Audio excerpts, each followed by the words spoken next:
تو مولانا روم بھی کچھ ایسے ہی تھے. تو مسجد میں حوض کے کنارے بیٹھے ہوئے درس دے رہے تھے اور ان کی کتابوں کا ڈھیر، کلمی کتابیں، وہ سامنے رکھا ہوا تھا. تو شمس تبریز آ گیا ننگے پاؤں، دیہاتی شکل، لگتا تھا یہ تو کوئی ان پڑھ جٹ آدمی. تو آ کر انہوں نے بڑے بھول پن سے کہا، مولوی صاحب این چیست، یہ کیا ہے؟ تو مولانا روم نے یوں دیکھا تو بڑے تکبر سے کہا، این است کہ تو نمی دانی. بھائی یہ وہ ہے جو تو نہیں جانتا، تو چٹا ان پڑھ، میں تجھے کیا بتاؤں یہ کیا ہے. انہوں نے کتابیں بڑی بڑی اعلیٰ جو پڑھی تھی اٹھائیں اور اٹھا کے تالاب میں پھینک. تالاب کا پانی سیاہی ساری گھل گئی کتابوں کی، برباد ہو گئی کتابیں اور سارا ضائع ہو گئی کتابیں، تالاب میں پھینک. اب وہ زمانہ پریس کا تو تھا نہیں، میں چلو دو چار ہور لے کے آ جاؤ.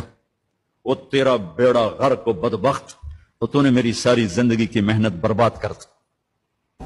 شمس الدین تبریزی مسکرا پڑے، ہنس پڑے. انہوں نے کہا اچھا تو کیا چاہتے ہو؟ اس نے کہا ہماری کتابیں لٹ گئیں، علم چلا گیا. اس نے کہا گھبراؤ نہیں، میں تمہیں واپس دے دیتا ہوں.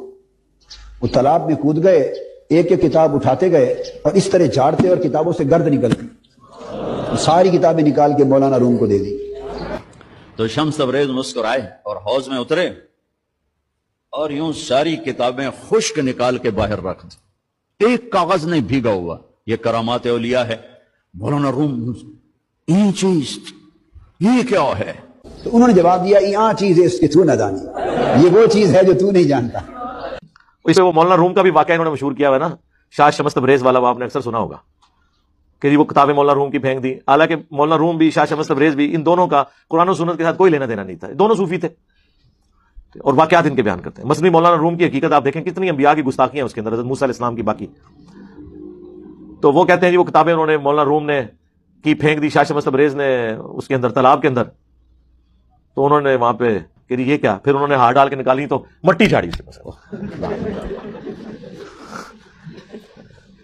شاہ شمس تبریز یا انہاں بزرگوں کو کہ جدوں تاتاریوں نے بغداد کی وہ سلطنت عباسیہ الٹی تھی اور اس کی لائبریریاں دجلہ کے اندر پھینک دی تھی کتابیں، اور سارا دجلہ جو ہے وہ سیاہ ہو گیا تھا اور پھر مسلمانوں کے خون سے وہ سرخ ہو گیا تھا. تو اس وقت یہ کدھر بزرگ غائب تھے؟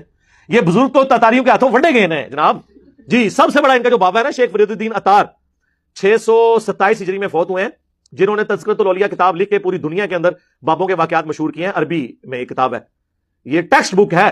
فضائل اعمال، فضائل سنت، آپ کو جتنی یہ کہانیاں سننے میں ملتی ہیں نا بزرگوں کے بارے میں، رابعہ بصریہ، بازید بستامی، جنید بغدادی، یہ ساری کہانیاں جمع کی تھی انہوں نے باپے نے 800 سال پہلے. اس کے تعارف میں آپ پڑھے تذکرۃ الاولیاء کے اندر، تو اس کو تاتاریوں نے قتل کیا، خود یہ مارے گئے ہیں تاتاریوں کے ہاتھوں.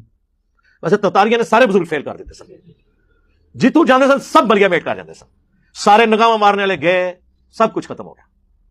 ٹھیک ہے، وہ اللہ نے ایسی چیز انہوں نے مسلط کی تھی. تو وہ کہتے ہیں جی وہ انہوں نے کہا تیرے اندر سے ابھی تکبر نہیں نکلا. حالانکہ سب زیادہ تکبر صوفیاء میں پایا جاتا ہے. ٹھیک ہے، اپنی عزتیں کروا رہے ہوتے ہیں، اپنے استقبال میں لوگ ان کے کھڑے ہو رہے ہوتے ہیں، ڈانس کی طرح یہ انٹر ہوتے ہیں مسجدوں کے اندر، ایسے ایسے ہاتھ آگے کر کے چموا رہے ہوتے ہیں. یہ عاجزی ہے. تو مولانا روم نے کہا جی میں نے علم سیکھنا ہے آپ سے، شاہ شمس تبریز کو. انہوں نے کہا اس کے لیے اس دفعہ تو جمعہ پڑھانے جائے تو 2 شراب کی بوتلیں رکھنی ہے. اس تو یاد ہے، ایک سجے بوجھے ایک کھبے بوجھے، اور ٹکڑ بھی کھول دینے. ٹھیک ہے جی. انہوں نے جب نماز پڑھی، پڑھائی، سجدے میں گئے، گڑ گڑ گڑ شروع ہو گئی. پچھلے لوگوں نے ان کی پٹائی کی، ان کی صحیح، ان کی جب پھینٹی لگی، ان کی لوگوں نے اتنا بڑا تجھے عالم سمجھتے تھے، تو یہ کام کرتا ہے. پھر وہ جب بےعزت ہوئے، پھر وہ ان کے پاس آئے، ان کا ہاں تیری میں مری ہے تو اب میں تجھے دین سکھاؤں گا. یار نبی علیہ السلام اس طرح دین سکھایا کرتے تھے؟ مجھے بتائیں آپ. بخاری مسلم میں تو آتا ہے ایک صحابی بالکل نیو یا مسلمان ہوئے تھے یا بھی نہیں ہوئے تھے، وہ پینڈو تھے، عربی تھے، مسجد نبوی کے کونے میں انہوں نے پیشاب کرنا شروع کر دیا. سارے مسجد کچا فرش ہوتا تھا، کوئی قالین تو بچے نہیں ہوئے. پھر ہم اس وقت ہمارے بچے کو تو آج پتہ ہے مسجد میں یہ کام نہیں کرنا، جو جب نئے نئے لوگ مسلمان تھے وہ تو اسے عام گراؤنڈ نہیں سمجھ رہے تھے. صحابہ سے مارنے کے لیے دوڑے، آپ نے کہا رک جاؤ. پیشاب تسلی سے کیا، پاس بلایا، کہا کہ مسجد پاکیزہ جگہ، یہاں پیشاب نہیں کرتے. پھر صحابہ سے کہا ایک پانی کا ڈول یہاں پھینک دو. وہ اتنا امپریس ہوا، اس نے کہا جی آپ کے اخلاق تو بڑے اعلیٰ درجے کے ہیں. ٹھیک ہے. تو نبی علیہ السلام کا یہ یعنی اس معاملے میں اس طرح کا ایٹیچیوڈ تھا اخلاقیات کے حوالے سے. ٹھیک ہے. اور ہم لوگ یہ کون سے اخلاقیات لوگوں کو واقعات سنا سنا کے ان کی مت ماری ہوئی ہے. تو پھر لوگ ہمیں کہتے ہیں جناب کہ جی اچھا جی اس کا مطلب پھر آپ فلاں واقعے کو بھی نہیں مانتے، آپ فلاں واقعے کو بھی نہیں مانتے. باقی جو کچھ آپ نے بزرگوں کے بارے میں کلیم کیا ہے وہ تو ہم نے کتاب و سنت کے دلائل کی روشنی میں ثابت کر دیا کہ آپ نے جو کچھ بزرگوں کے بارے میں کلیم کیا تھا وہ سارے جعلی واقعات تھے، وہ تو ہم نے ثابت کر دیا.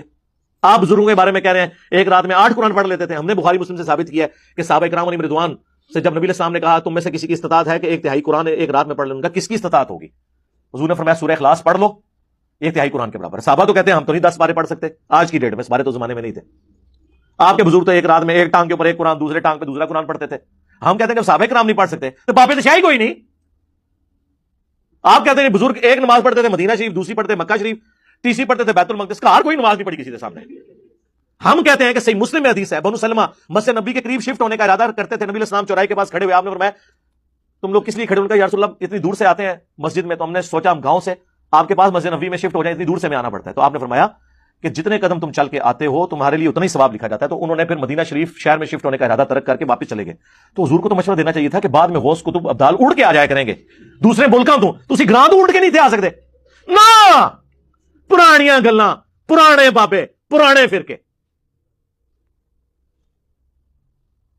اڑ لو.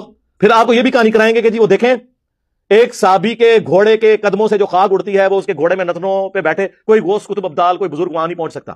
تو یہ تو صحابہ خود نہیں اڑ سک رہے, آپ تو بزرگوں کے اڑنے کے بارے میں کلیم کرتے ہیں. بنائی میں کتنی کہانیاں بنائی ہیں.